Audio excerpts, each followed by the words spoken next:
Testing 1, 2. Hold on, we gotta just connect. There we go.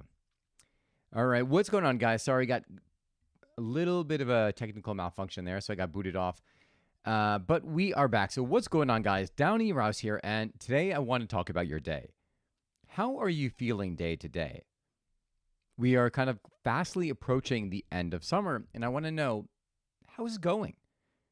Like, check in with yourself and say, how is this summer going? Am I enjoying it as much as I thought I would or wanted to? Or am I feeling stressed and overwhelmed? It's extremely important to get some perspective as well as to measure where we are in our feeling of this, because this is something that often can be kind of up and down. And then when we are in that down spot where we know we're not giving ourselves the time that we want or experiencing the things that we want, to take a step back and to say, well, what can I do differently? This podcast is inspired by my own experiences of the past week, and it's usually a pattern that happens over and over every single year around this time. And but before I want to go into that, again, I want to ask you those questions. Like, how is your day-to-day experience? I know I ask this question a lot in a lot of my episodes. But today it is going to be about recognizing, bringing awareness, and then creating some things for you to look forward to. And then when you've identified what are the patterns that you go into daily and where do you experience these off moments? To go into the story. So let me share with you something from my own life. About last week, or maybe it was 2 weeks ago, I was approaching a very, very stressful state where everything was just building up. Like in this moment in my business, around August, it's one of my busiest times where all of a sudden I'm doing production every single day and I can't keep up. And right now in my company, there's just me. I do everything.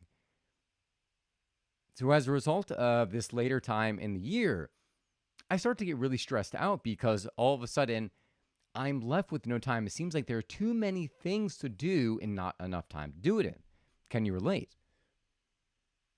So last week I was literally hit a tipping point. Like was having trouble sleeping, and it was really starting to affect every single area of my life. I would go to the gym and not really want to work out, and then would just kind of do some like high repetitions just because I was there and it was a habit that I had built in. And then at the end of the week, I was like, something needs to change here. And which brings me to the first thing I did. The first thing I did, number one, was to bring awareness to my life and what was going on. Bringing awareness to your life means noticing the patterns that are causing you to feel stressed. When I looked at my life, I realized there were several things that were happening. One was I was never allowing my time to shut down or give myself some of the self-care regimens, like blocking time for myself. Often, whenever I would block the time for self-care, like the business and all the things I had to do would kind of bleed into it. And all of a sudden, there was no self-care. I would just continue to work, work, work. And then I would get to the end of the day and I'm like, oh my God, my body, everything feels tense. I can't even rest. And then there was the other aspect of the thoughts. Sometimes the most draining thing that you may experience are the reoccurring thoughts in your head because they are what is creating the emotion.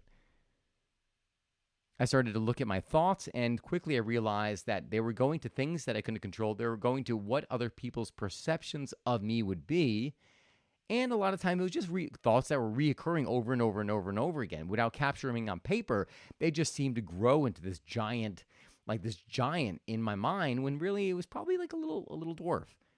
Right? Because that's what happens when you allow things to just kind of spiral in your mind. They become bigger than they really are. So recognizing all of these things, I said, all right, things need to change. Which brings me to step number 2. I started blocking time. And again, this is something, some months you might do this really, really well. And then other months or weeks or days, you may fall off that habit and you may not do it at all. But the key is to recognize when you have fallen off.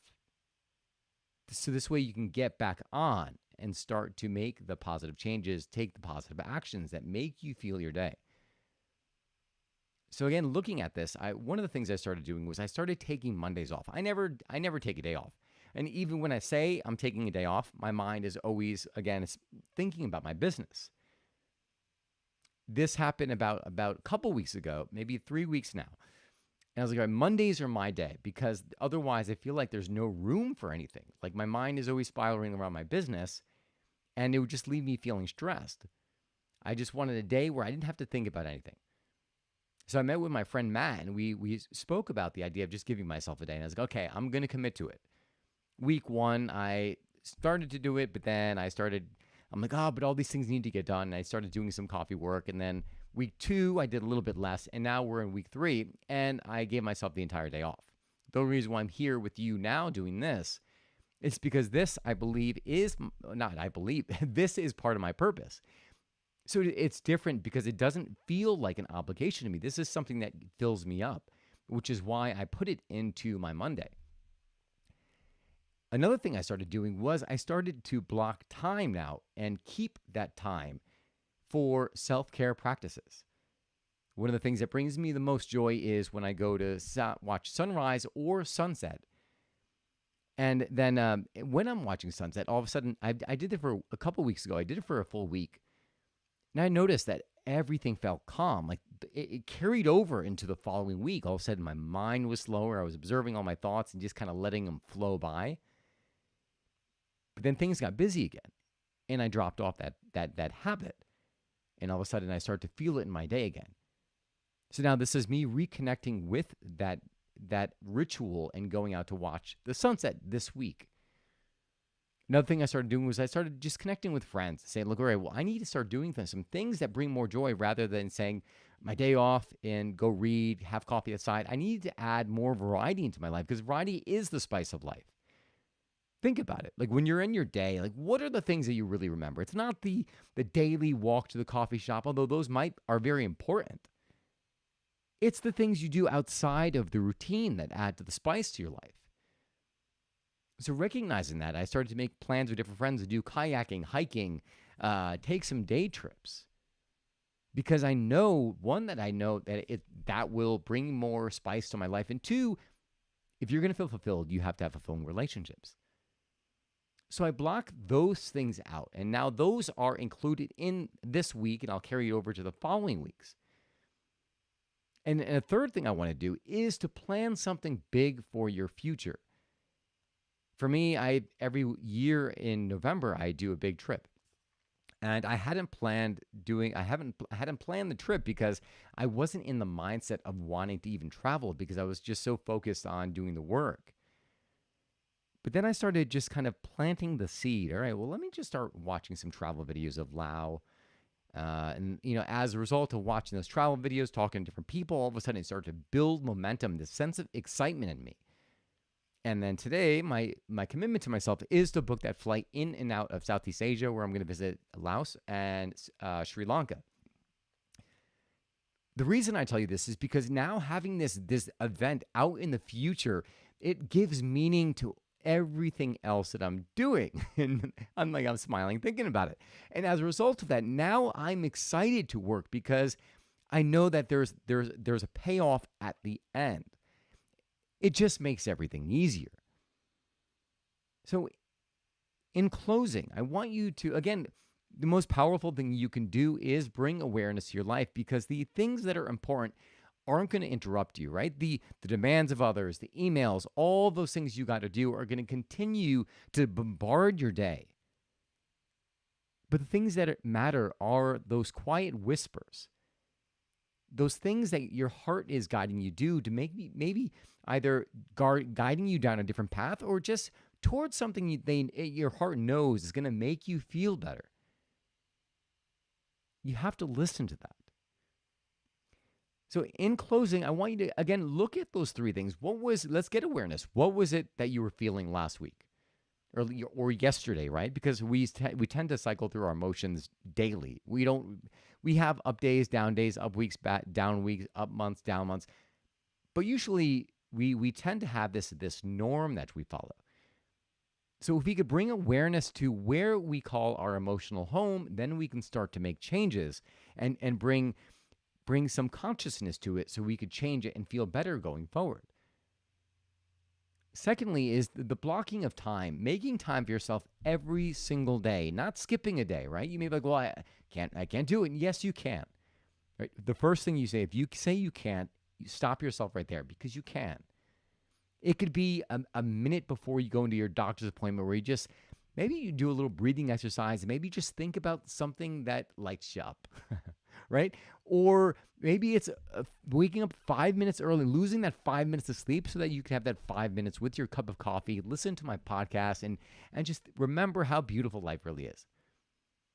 Or maybe you do have like some flexibility, but you've just been in your routine where you didn't allow yourself to break out of it. And so now it's like, oh, you know what? I've always liked painting. I'm going to go take one of these painting classes. I may not know anybody, but I'm going to try it anyways. Or there's hiking groups, right? EMS.